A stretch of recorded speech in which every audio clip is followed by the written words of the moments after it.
अस्सलाम वालेकुम जी। Second slip के साथ मैं हूं अरसलान, मेरे साथ रिजवान और काशिफ। अगर आपने अब तक हमारा चैनल सब्सक्राइब नहीं किया है, सब्सक्राइब कर लें, बेल आइकन का बटन दबाएं और ताकि आपको तमाम तर अपडेट्स और ताज़ा तरीन एनालिसिस मिले। बड़ी बड़ी अंदर की बड़ी बड़ी खबरें, बाहर की, सारा कुछ आपको मिलेगा हमारे चैनल सेकंड स्लिप पर।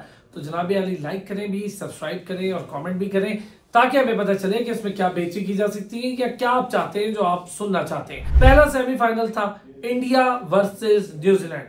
पहले सेमीफाइनल की शुरुआत ही कंट्रोवर्सी से, जो कि रिजवान मानते ही नहीं है। लेकिन जी अब हम नहीं कह रहे, ना पाकिस्तानी कह रहे हैं, ना ही बांग्लादेशी कह रहे हैं, ना श्रीलंकन कह रहे हैं। ये कह रहा है बरतानिया का सबसे बड़ा अखबार डेली मेल। वो ये कह रहा था 2 दिन पहले से कि जी पिच तब्दील होने जा रही है, इंडिया पिच नंबर 7 से पिच नंबर 6 पर लाएगा मैच को। पुरानी पिच है। साउथ अफ्रीका इंग्लैंड का मैच हुआ, इंडिया और श्रीलंका का उसी पर मैच हुआ। तो ये कुछ होने जा रहा है। टॉस के बारे में उन्होंने खदशात का इजहार किया, मैचेस के बारे में उन्होंने बता दिया कि मैच फिक्स है। ये बहुत बड़ी बात थी। आज का मैच हुआ और इंडिया ने 397 कर दिए। विराट कोहली ने सेमीफाइनल में अपनी 50वीं सेंचुरी मुकम्मल कर दी ओडीआई की। बड़े ही मजे से श्रेयस अय्यर ने स्कोर किया, शुभमन गिल रिटायर्ड भी हुए लेकिन वो स्कोर कर गए। तो काफी कुछ आज हुआ, लेकिन उसके रिटर्न में क्या हुआ इस पर करेंगे बात। और पहले तो जरा रिजवान साहब, मुझे पता है आपको बहुत ज्यादा कुछ बोलना आ रहा है, बोले। 6 मिनट की वीडियो करनी है, 8 मिनट की, 2 मिनट आप लगा देते हैं, तो बाकी हमने क्या अचार बेचने। आप बेचे ना जो आपसे बिकता है, आप बेचे जो बिकता है आपसे। देखें जैसी पिच चेंज कर दी, गलत कर दी, ये हो गया, टॉस नजर आया भाईजान। 397 ऑन द बोर्ड को करके दिखाए। न्यूजीलैंड ने चेज बहुत अच्छा नहीं कर सकता ना, जब टेम्पर होगी पिच कोई क्या करे। नहीं, कोई टेम्पर टूपर नहीं भाई, पिच भी खेले ना यार, बाकियों के लिए भी थी। बॉल तो स्विंग होती नहीं थी इनसे, उनसे कैसे हो रही थी? Quality of bowling.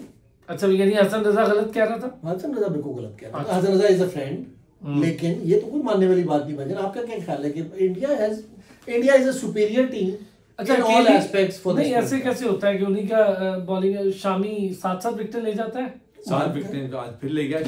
ले गया ना? बहुत अच्छी बॉलिंग की और देखें बॉल मूव बड़ी अच्छी करा रहा था। अब बताएं, उधर तो यार बोल्ड जैसा बॉलर उससे मूव नहीं हो रही, क्यों? वसीम अगर मूव करते थे और वो उस वक्त तो श्रीनाथ प्रसाद नहीं करते थे, तो वो भी हम ये कहना शुरू होते कि पाकिस्तान फ्रॉड कहते थे। नहीं, वो कहते थे पाकिस्तान फ्रॉड करता है, पाकिस्तान जो है वो क्या बात कर बॉल के साथ। अच्छा, वैसे श्रीनाथ और प्रसाद को जरा गौर से देखें तो सही, उनकी मूव होना बनती थी। अल्लाह का नाम ले, बोल्ट बहुत बड़ा बॉलर है, बोल्ट बड़ा बॉलर बनती है, बोल्ट बड़ा बॉलर है यार, बोल्ट की भी नहीं बनती है। लेकिन अगर ओवरऑल इंडिया की आप बैटिंग देखें तो कमाल की बैटिंग की है इंडिया की। आप पूरी बैटिंग लाइनअप को देखें, उनके तो 6ठे नंबर तक ऐसे जबरदस्त बैटर्स हैं कि जो किसी वक्त गेम का नक्शा बदल देते हैं। बदल दिया और बिल्कुल बदल दिया। लेकिन आप दाद देनी पड़ेगी आपको इंडिया को। इंडिया ने जिस किस्म की प्रेपरेशन की हुई थी, जिस तरह उन्होंने अपना स्क्वाड तैयार किया हुआ था। ईशान किशन को आप देख लें तो बाहर बैठा हुआ है, 11 में अपनी जगह नहीं बना सक रहा। पांड्या नहीं है तो कोई फर्क नहीं पड़ता, अश्विन बाहर है कोई फर्क नहीं पड़ता, अश्विन कोई फर्क नहीं पड़ता। कुलदीप ने आज देखें किस तरह बना जोड़ के रखा हुआ था, जहां उनको 16 की एवरेज चाहिए थी 2-2 रन दे रहा था। यार क्या बॉलिंग तो किस वजह से कह रहा हूँ पिच पुरानी थी, यही तो बात है। पहले कह दिया था। हाँ, लेकिन अगर आप सारा कुछ तो लिखा हुआ है आर्टिकल। अगर आप 30 ओवर तक देखें तो 210 रन बना यार। चुका अगले था। मैच के ना कुछ 4 मुख्तलिफ अखबारों में ना 4 आर्टिकल मैच छपाए, तो उनसे जो सच होगा वो कहेंगे देखा हमने तो। आप डेली मेल में छपवाएं तो डेली मेल ठीक है, इट इज नॉट सन या Daily Mail. Sir Daily Mail is a big thing, Daily Mail is a big thing. लेकिन ओवरऑल चलें जी, इंडिया जीत गया, इंडिया फाइनल में पहुंच गया और मैच का मजा आया देखने का।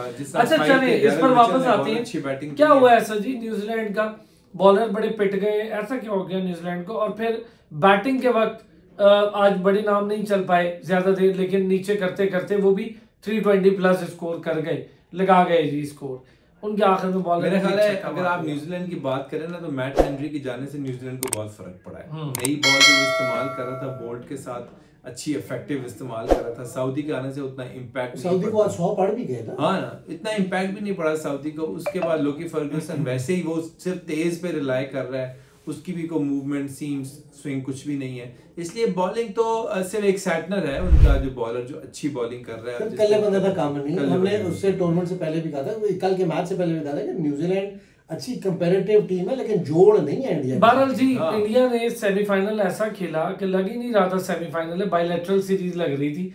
जितना वो प्रेशर लेस गेम कर रहे थे भरे हुए क्राउड में, वानखेड़े स्टेडियम में, और जिस तरह से आज उन्होंने शॉट्स दिखाई हैं, रोहित शर्मा ने आते ही उसको अटैक किया बोल्ट समेत सऊदी को, तो आज लग ही नहीं रहा था मुझे कहीं से कि ये सेमीफाइनल है। फिर नहीं, लेकिन गेम प्लान का हिस्सा था ना। देखिए कल वाला मैच में भी आ जाए जरा, उसका प्रीव्यू भी कर दें पहले, इस पे तो बात कर लें भाईजान, इसमें भी बड़ी चीजें हैं। आप किधर जा रहे हैं? आप कहते हैं जी कुछ भी नहीं, सारा कुछ ओके। मैं ये कह रहा हूँ, मुझे अब ये बताएं कि जिस सेमीफाइनल की शुरुआत इस किधर कंट्रोवर्सी से हो गई हो, अच्छा फिर आईसीसी ने इस पे जवाब भी दे दिया हो, नहीं जी वो तो लंबा है टूर्नामेंट, तो वहां पर पिच चेंज होती है, पिच कंसल्टेंट को तो बता दिया गया था पिच चेंज हो गई, इसमें यानी कि आईसीसी डिफेंड कर रही थी इंडियन स्टार्स को क्या। और कहा जी मेजबान ने, अच्छा बड़ी बात सुने जो मैं आपसे कह रहा था ना, आप कह रहे नहीं, कह रहे जी क्यूरेटर और मेजबान की सिफारिश पर पिच चेंज हुई। अब बताओ, आईसीसी ने कहा, अब बताओ। तो बैटिंग के लिए तो दोनों के लिए बराबर थी ना। अगर 7 पे होती तो इंडिया ने नहीं अच्छा खेलना था यार। स्पिन ट्रैक बनाकर कुलदीप को आप खिलाकर और फिर अपनी मर्जी स्पिन ट्रैक बनाए तो कुलदीप को बाहर ड्रॉप कर देंगे। लेकिन रिजवान इसमें देखा ना, अजीब बात कर रहे हैं, मुझे आपकी बात ही समझ नहीं आ रही। अगर 7वीं विकेट पे इतना ही कंफर्टेबल था इंडिया, तो फिर 7वीं रहने देता ना जी। अपने मुल्क में पिच है ना, क्या प्रॉब्लम? क्या पाया, जीत गए, end of story. Let's prepare for the final and let's prepare for the other semifinal. इससे कुछ नहीं फर्क पड़ता। ऐसे नहीं होता, ऐसे नहीं होता सर। जैसे अच्छा आपके यहाँ हो जाता ना, अभी आप ही लोग खुद ही क्रिटिसाइज कर रहे हैं। आपने बनाई थी ना एशिया कप में इंडिया के खिलाफ पिच, 355 खा लिया, 120 पे आउट हो गया। आपने नहीं, हमने नहीं बनाई। अब आपसे किसने कहा है कि हमने बनाई थी? एशियन क्रिकेट काउंसिल ने बनवाई थी वो पिचेस। भाईजान यार आप तो बिल्कुल ही सपोर्ट में, ठीक है भाई, समझ आता है। नहीं सपोर्ट की बात नहीं, मैं अच्छा खेले, जीत गए यार, हम तो पिच पे नहीं अच्छा खेले, इसमें कोई नहीं, मैंने कब कहा कि बुरा खेले, लेकिन एक तरीका होता है ना, प्रोटोकॉल्स होते हैं, उस पर भी तो बात करनी होती है। वो आप कर लें, तो कर ही रहे हैं। मेरा सब्जेक्ट ही नहीं है। यहाँ आके जी इनकी वो खामोश हो जाती है सारी सब्जेक्ट। चलो अच्छा जी, साउथ अफ्रीका और ऑस्ट्रेलिया क्या देख रहे हैं? पहले बैटिंग वाला मत कहिएगा। मेरा ख्याल है कि ऑस्ट्रेलिया ही है। साउथ अफ्रीका सेमीफाइनल फाइनल में जाके जलील कराएगी। चोकर्स, हाँ, ये न्यूजीलैंड भी चोकर, इनके बस की बात नहीं है। नहीं, न्यूजीलैंड चोकर नहीं, उनकी अपनी कैपेसिटी है। और चोकर है यार की पहले बैटिंग आ जाए तो ये ऑस्ट्रेलिया के खिलाफ शायद 400 भी कर ले और जीत भी जाए, लेकिन उधर जाके इनसे ना पहले बैटिंग में स्कोर होना। लेकिन सर चोकर्स तो है ना न्यूजीलैंड वाले, ये दाग है ना, अभी तक तो वर्ल्ड कप जीत ही नहीं पा रहे। लेकिन अगर ओवरऑल अगर आप देखें दोनों टीमों का मुवाजना करें तो साउथ अफ्रीका डेफिनेटली बेहतर टीम है इस मौके पर, और ऑस्ट्रेलिया की बैटिंग को देखें तो बैटिंग इतनी खास चल नहीं रही ऑस्ट्रेलिया की। लेकिन साउथ अफ्रीका पहली बैटिंग में, ये बड़ा प्रॉब्लम बन गया कि एक नया नहीं करती वर्ल्ड कप जीतना, जो कि आधा के जी मुझे इस तरह दे दो, इस तरह बाबर आजम चाहता है। ऐसे मैच बाबर आजम कहां से आ गया? पाकिस्तान नहीं, लेकिन ये जो ठप्पा लग गया ना साउथ अफ्रीका के ऊपर पहले बैटिंग का, ये इस वर्ल्ड कप में खासा है इनका। ये अजीब सी बात होगी, ये अजीब सी बात होगी, इसलिए ज्यादा चांसेस ऑस्ट्रेलिया के, क्योंकि एंडिंग से पहले स्टिल चोकर्स हैं रिजवान, लगता यही है। अच्छा मैं इसमें चोकर्स में एक डेफिनेशन ऐड कर दूं, ये 92 से इन पे चोकर का टैग लगा ना, ये गलत है। इन पे चोकर का टैग एक्चुअली लगा 92 में, तो उनका कसूर ही नहीं था जब बारिश हो गई।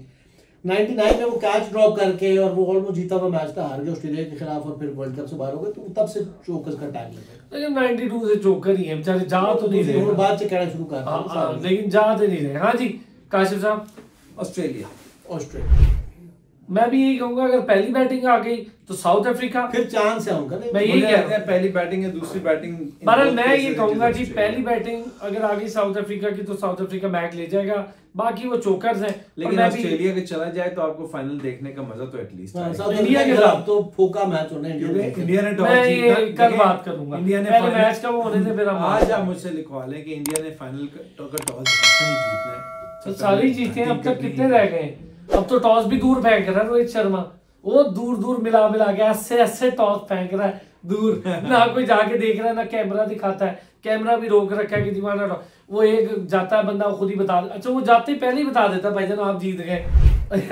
ये भी खैर एक अजीब चीज। चलो जी, लाइक करें, सब्सक्राइब करें, कमेंट करें, फिर होती है आपसे बात, और कल का मैच जरा देखें उसके बाद बताते हैं। मुझे नहीं लगता कि ऑस्ट्रेलिया भी शायद कोई बड़ा ऐसा गेम डाल सके, क्योंकि ऑस्ट्रेलिया की भी रिलायबिलिटी बड़ी कम लोगों पर है।